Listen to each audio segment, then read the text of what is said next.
In behalf of Monsignor Rolly and Father Viel, our Manila Cathedral priests, I would like to greet all of you a blessed and prosperous New Year. Happy New Year po sa ating lahat. Ito ang ating ipinagdiriwang tuwing sumasapit ang unang araw ng bagong taon, ang New Year. Pero para po sa atin sa simbahan, ang January 1 ay hindi lang basta bagong taon. Sapagkat ang unang araw ng Enero, ang unang araw ng bagong taon, ay palaging dakilang kapistahan ng Birheng Maria bilang ina ng Diyos. Today, we celebrate the solemnity of Mary, Mother of God. At ipinapaalaala sa atin, merong ina na sumasalubong sa atin. Merong ina na sumasama at nakikilakbay sa atin sa pagtahak natin sa isang panibagong taon. Kaya nga makabuluhan nitong ating pagdiriwang ngayon. As we look back with gratitude for the past year, 2024, and as we look forward with hope to this new year, 2025, we have with us Mary, our Mother. Kay Maria tayo unang tumatakbo at lumalapit sa pagsisimula ng isang panibagong taon. At nakatitiyak tayo, sinasamahan at patuloy tayong sasamahan ng ating mahal na ina sa pagsalubong at sa pagtahak natin sa bagong taong ito na punong-puno ng pag-asa. Higit kailanman, makatitiyak tayo sa makainang pagmamahal at pagkalinga sa atin ni Maria sa buong taon. And so, to her, we consecrate this new year. With Mary, we ask for her help and intercession, for her to bring us closer to Jesus, her Son.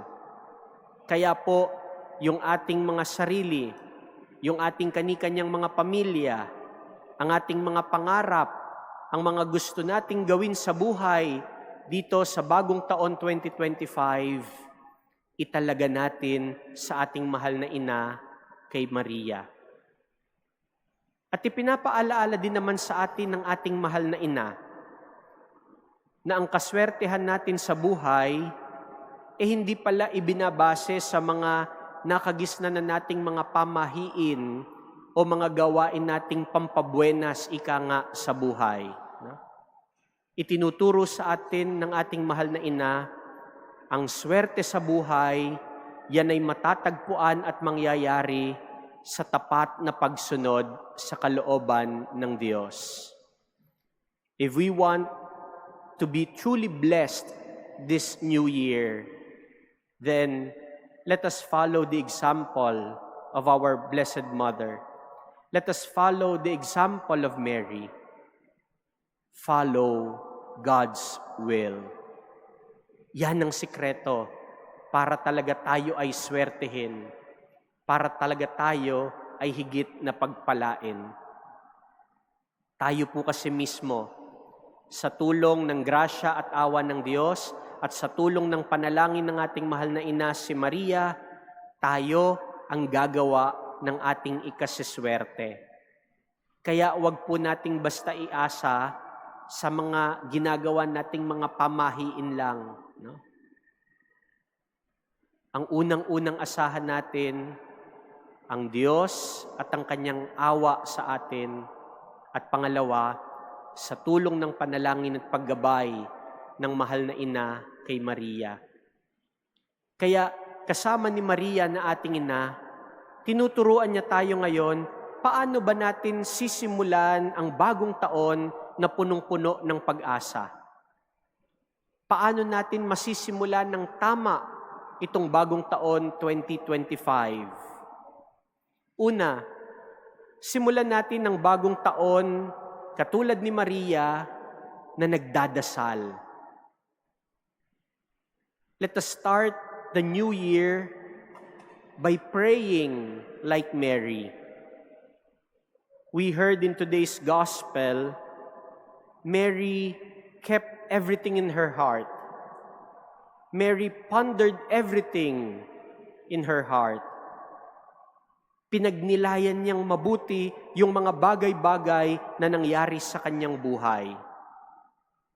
Magmula nang magbalita ang Anghel Gabriel sa kanya at sinabing siya ang napiling maging ina ng anak ng Diyos, nung sila ni Jose ay nakatakda ng pakasal, pero dahil siya ay natagpuang nagdadalang tao at naisip ni Jose na hiwalayan siya ng lihim, nang isilang si Jesus sa sabsaban doon sa Bethlehem, nang magkaroon ng tangka sa buhay ng sanggol na si Jesus dahil sa utos ni Herodes, kaya kinailangan ng banal na mag-anak na tumakas patungong Ehipto.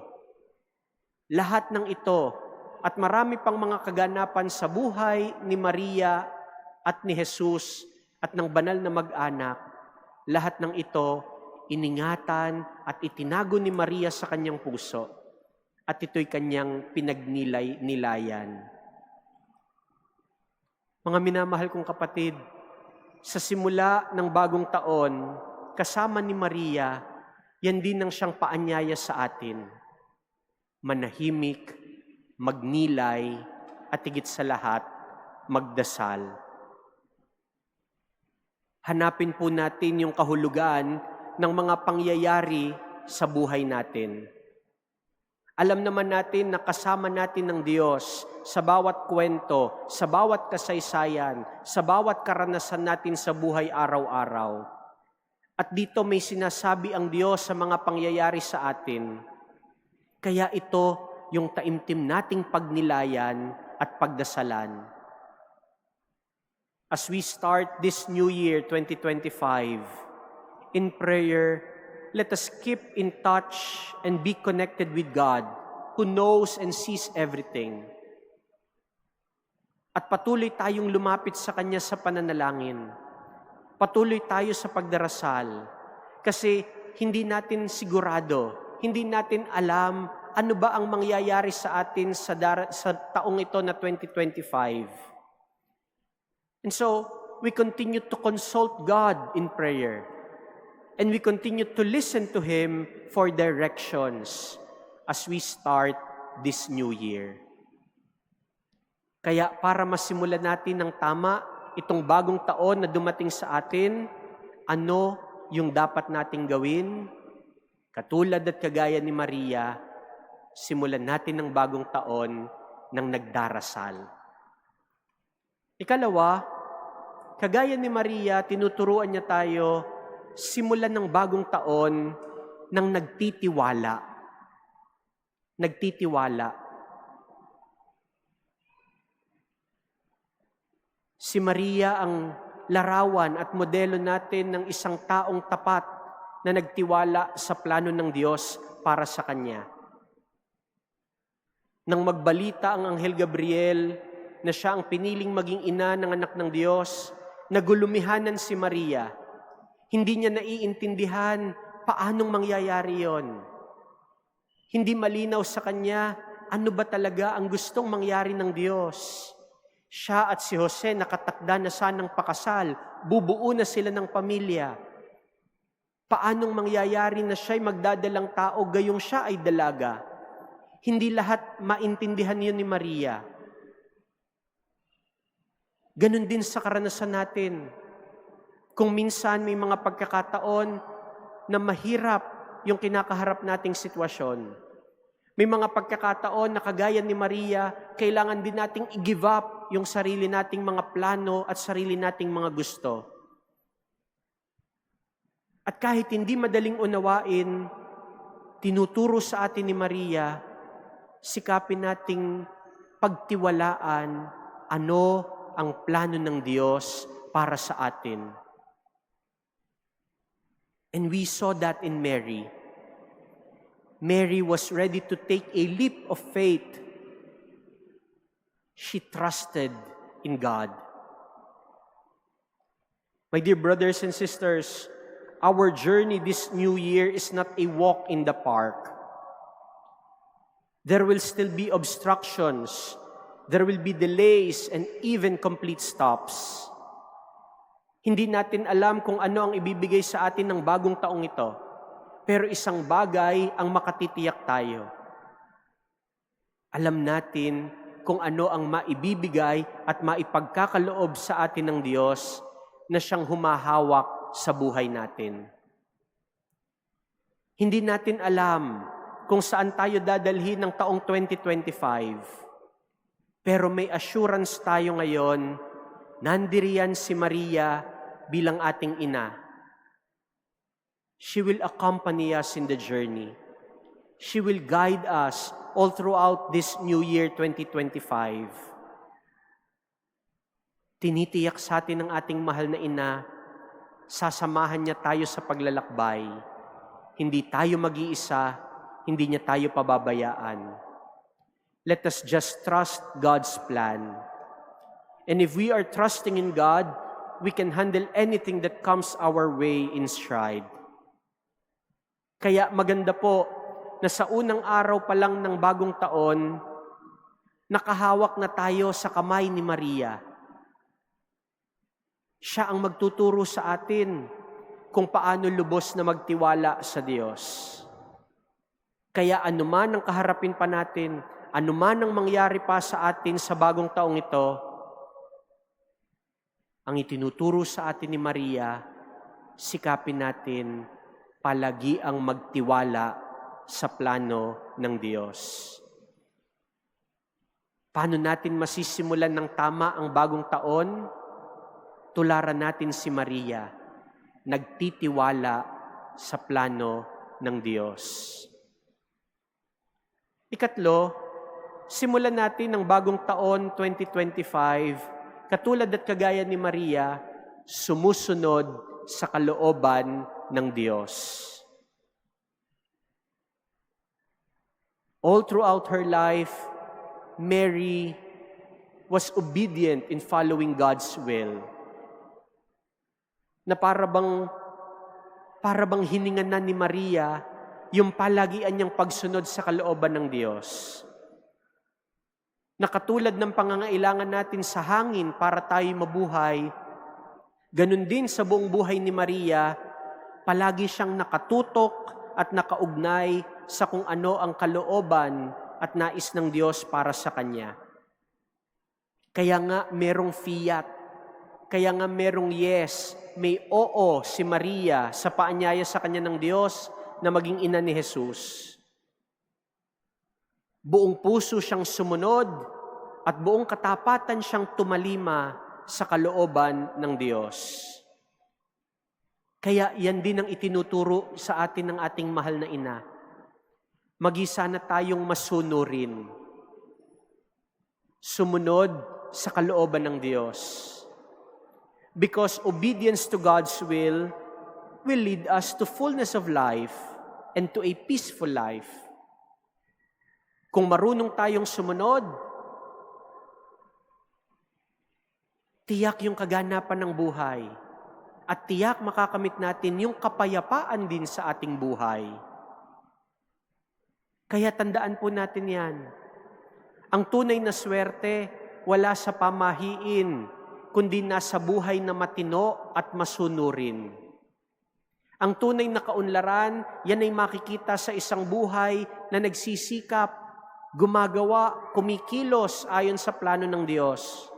At hindi yung tutulog-tulog lang dahil sa katamaran. Ang tunay na mabiyaya at pinagpalang buhay, nasa tapat na pagsunod sa naisin at gusto ng Diyos para sa atin. Kaya huwag tayong matigas ang ulo. Matuto tayong sumunod. Huwag tayong kokontra sa kalooban at gusto mangyari ng Diyos. Kasi kapag hindi tayo sumunod, tayo din ang mapapahamak. Nakita na natin yan sa kwento ni Adan at Eva. Dahil hindi sila sumunod, anong nangyari sa kanila? Hindi ba ganun din naman tayo? Paalaala sa atin lagi ng ating mga magulang, lalo na ng ating mga nanay, matuto lang sumunod at magiging maayos ang ating buhay. Yan ang itinuturo sa atin ng ating mahal na ina. Masimulan natin ng tama ang bagong taong dumating sa atin sa patuloy na pagsunod sa kalooban at gustong mangyari ng Diyos para sa atin. Mga minamahal kong kapatid, ito yung patuloy nating hilingin at ipanalangin sa banal na misa natin ngayon. Salubungin at simulan nawa natin ng bagong taon 2025, ang taon ng Hubileo ng Pag-asa. Salubungin natin ng bagong taon na nagdadasal katulad ni Maria. Simulan natin ng bagong taon na nagtitiwala sa plano ng Diyos, kagaya ng ating mahal na ina. Salubungin at simulan natin ng bagong taon na palagi ang sumusunod sa kalooban ng Diyos, gaya ng ating mahal na ina, si Maria. Amen.